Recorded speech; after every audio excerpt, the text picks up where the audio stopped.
Assalamualaikum warahmatullahi wabarakatuh. Perkenalkan, kami dari kelompok 7 akan mempresentasikan hasil diskusi kami yang berjudul Signal Transduction and Second Messenger. Adapun anggota dari kelompok kami yaitu Alfia Wahyu Ramadhani, Baik Yesi Rahmah, Elna Tiana Desi, Rizky Umami, dan Winawati.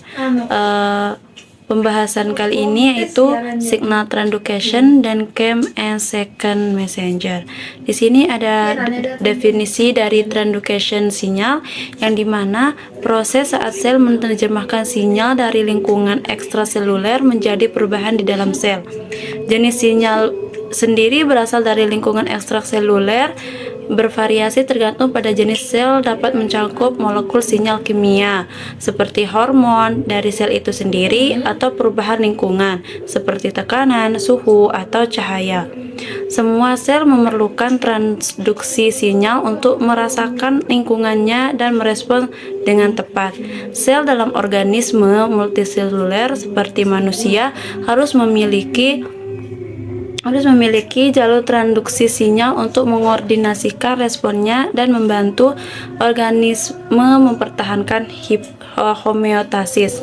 Di sini ada gambarnya, yang dimana gambar ini itu adalah diagram dari jalur transduksi sinyal seluler. Ada reseptor tirosin kinase, yang dimana reseptor ini itu terlibat dalam menerima sinyal dari faktor pertumbuhan dan protein matriks ekstraseluler. Aktivasi RTK melalui jalur sinyal yang melibatkan protein seperti GRB2 atau SOS, RAS, RAF, MEK, MAPK, MKK, dan berakhir dengan regulasi gen dan proliferasi sel. Selanjutnya itu ada G protein complex receptor, yang dimana reseptor ini yang menerima sinyal dari hormon dan neurotransmitter. Jalur ini melibatkan aktivasi protein G, adenilat siklase, PKA, dan akhirnya berinteraksi dengan jalur lainnya untuk mengatur proliferasi dan apoptosis. Yang selanjutnya itu integrins, yang dimana reseptor yang menghubungkan sel dengan matriks ekstraseluler. Jalur ini melibatkan protein seperti FAK, SRC, dan berinteraksi dengan protein beta-katanin untuk mempengaruhi regulasi gen dan proliferasi sel. Selanjutnya ada sitokin reseptor, yang dimana reseptor ini menerima sinyal dari sitokin seperti EPC yang memicu aktivitas JAKS, STAT3,5, dan berlanjut. Selanjutnya itu ada Hedgehog Signaling Pathway, yang dimana jalur ini melibatkan protein seperti GSK3 beta, APC, beta-katanin, dan TCF yang berakhir dengan regulasi gen dan proliferasi sel. Selanjutnya itu ada WNT Signaling Pathway, yang dimana jalur ini itu melibatkan protein seperti disevelin dan beta-katanin yang berperan dalam regulasi gen. Yang terakhir itu ada jalur signaling AKT atau PKB, yang mana terlibat dalam kelangsungan hidup sel melalui aktivasi P13K, AKT, dan interaksi dengan protein BCL2 untuk mencegah apoptosis. Jadi kesimpulannya itu adalah diagram ini menunjukkan bagaimana berbagai jenis reseptor pada permukaan sel menerima sinyal dari luar sel dan menerjemahkannya menjadi tanggapan seluler seperti proliferasi, regulasi gen, atau apoptosis melalui jaringan jalur transduksi sinyal yang kompleks. Di sini saya akan menjelaskan jalur signal transduction atau jalur transduksi, yang dimana jalur transduksi sinyal menciptakan pola aktivasi berjenjang di dalam sel. Protein reseptor mengaktifkan protein lain yang mengaktifkan protein lain, membentuk kaskade aktivasi yang menghasilkan perubahan perilaku sel meskipun protein spesifik yang diaktifkan bersifat spesifik. Protein spesifik yang diaktifkan bersifat spesifik untuk setiap jalur tranduksi sinyal. Ada beberapa strategi aktivasi umum, misalnya banyak protein dalam kaskade tersebut adalah kinase. Kinase adalah protein yang menambahkan gugus fosfat ke molekul lain yang disebut fosforilasi dalam jalur tranduksi sinyal.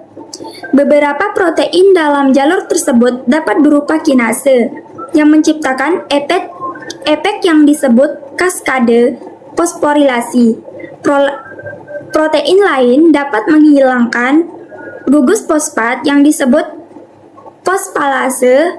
Protein ini melakukan proses defosforilasi yang dapat mematikan kaskade persinyalan. Oke, terima kasih. Kemudian di sini ada jenis-jenis reseptor dalam signal transition. Yang pertama itu ada ligand-gated DAN channels, yang dimana reseptor ini merupakan pori protein pada membran plasma yang dapat membuka atau menutup sebagai respon terhadap suatu sinyal kimiawi atau ligand yang menghalangi atau membiarkan adanya aliran ion tertentu. Kemudian yang kedua ada integrins linked to cytoskeleton, yaitu integrin adalah protein yang merupakan reseptor pada permukaan sel yang berfungsi untuk mentransfer dari luar sel ke dalam sel. Selain itu juga digunakan sel untuk berikatan dengan sel atau extracellular matrix. Integrin terdiri atas dua subunit glikoprotein, yaitu alfa dan beta. Kemudian yang ketiga ada reseptor enzim, yang dimana reseptor ini terdapat di bagian ekstraseluler. Apabila ligan berkaitan dengan reseptor ini, maka terjadi aktivasi enzim intraseluler di sisi sitoplasmik. Kemudian yang keempat ada G-protein coupled receptors, di mana reseptor terkait protein G merupakan reseptor membran plasma yang bekerja dengan bantuan suatu protein yang disebut dengan protein G. Banyak molekul sinyal yang berbeda menggunakan reseptor terkait protein G, termasuk epinefrin dan banyak hormon lainnya, serta neurotransmitter. Baik, untuk materi selanjutnya yakni second messenger. So what is second messenger?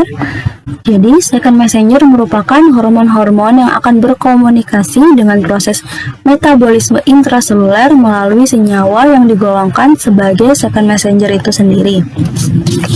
Adapun kelompok dari second messenger yakni adenosin monofosfat siklik, guanosin monofosfat siklik, kalsium, inositol, trifosfat, diasilgliserol, dan tirosin kinase, yang mana pada step akhirnya nanti mereka akan menghasilkan protein substrat. Di sini untuk contoh dari golongan second messenger kami mengambil contoh golongannya yakni adenosin monofosfat siklik, yang mana merupakan second messenger yang dibentuk dari senyawa ATP oleh kerja enzim adenylat siklase dengan adanya magnesium yang membentuk suatu kompleks dengan ATP untuk bertindak sebagai substrat untuk reaksi. Adenosin monofosfat siklik mempunyai peranan yang sangat menentukan dalam proses kerja sejumlah hormon. Adapun contohnya di sini untuk second messenger adenosin monofosfat yaitu sinsep pengaktifan adenosin monofosfat siklik, yang mana di sini terdapat 6 step. Step pertama, reseptor ini bergandengan dengan protein. Lalu pada step kedua dan ketiga terjadi pengikatan hormon pada reseptor, yakni reseptor terikat oleh guanosin difosfat dan juga guanosin trifosfat, serta terikat juga oleh hormon. Lalu pada step 4 dan kelima terjadi pemisahan. Lalu pada step 4 dan 5 terjadi pemisahan pada reseptor antara guanosin trifosfat dan juga guanosin difosfat. Subunit alfa yang mengandung guanosin trifosfat memisahkan diri dari guanosin trifosfat subunit beta dan juga gamma. Nah, subunit gamma di sini sendiri sudah menempel pada protein.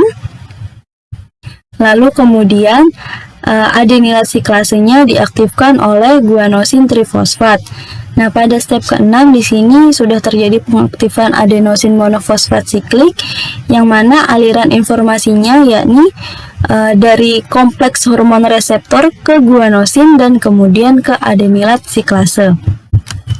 Lalu untuk contoh yang kedua yakni inhibisi adenilat siklase, yang mana di sini terdapat guanosin trifosfat yang berikatan dengan subunit alfa.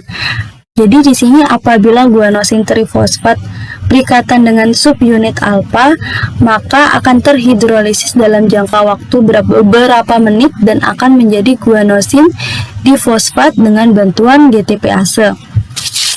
Lalu adanya koleratoksin, yang mana si koleratoksin di sini dikenal sebagai aktivator irreversibel enzim siklase yang menyebabkan ribolisasi adenilat siklase, yang mana membuat inaktif enzim GTPase. Maka dari itu si adenilat siklasenya dibekukan dalam bentuk aktif.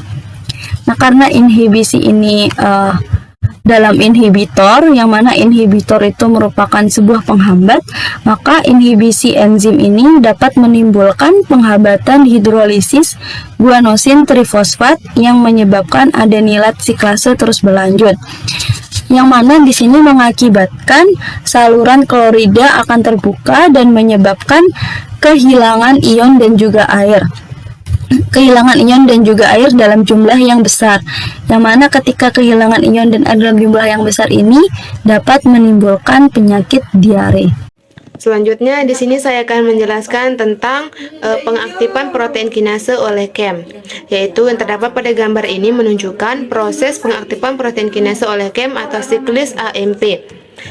Dengan langkah-langkah sebagai berikut. Yang pertama, hormon berikatan dengan reseptor, yaitu hormon yang berikatan dengan reseptor yang ada di permukaan membran sel. Yang kedua, aktivasi enzim oleh G protein, yaitu pengikatan hormon ke reseptor mengaktifkan G protein yang kemudian mengaktifkan enzim adenilat siklis. Selanjutnya ada pembentukan KEM, yaitu enzim adenilat siklis mengubah ATP menjadi KEM yang berfungsi sebagai second messenger. Lalu ada pengaktifan protein kinase A, yaitu KEM berikatan dengan unit regulatori dari protein kinase A yang menyebabkan pelepasan unit katalik. Yang terakhir, PKA menjadi aktif, yaitu unit katalit yang telah bebas menjadi aktif dan dapat memfosforilasi target protein lain dalam sel yang menyebabkan perubahan dalam aktivitas seluler. PKA yang sudah aktif ini kemudian mengkatalisasi perpindahan fosfat atau fosfolarisasi dari ATP ke residu resin ke residu serin atau treonin yang spesifik pada banyak sasaran dan mengakibatkan perubahan pada aktivitasnya. Terdapat lebih dari 100 buah enzim PKA dengan berbagai spesifisitas terhadap substratnya. Lalu di sini ada luas cakupan PKA. Yang pertama, pemecahan cadangan glukosa yang berupa polimer dan menghentikan sintesis glikogen. Lalu ada juga sel epitel yang mengandung saluran klorida yang disebut cystic fibrosis transmembran regulator atau CFTR. Yang terakhir ada PKA yang merangsang ekspresi gen-gen spesifik melalui fosforilisasi aktivator transkripsi yang disebut KEM response element binding protein atau CREB. Thank you for watching and don't forget to like this video.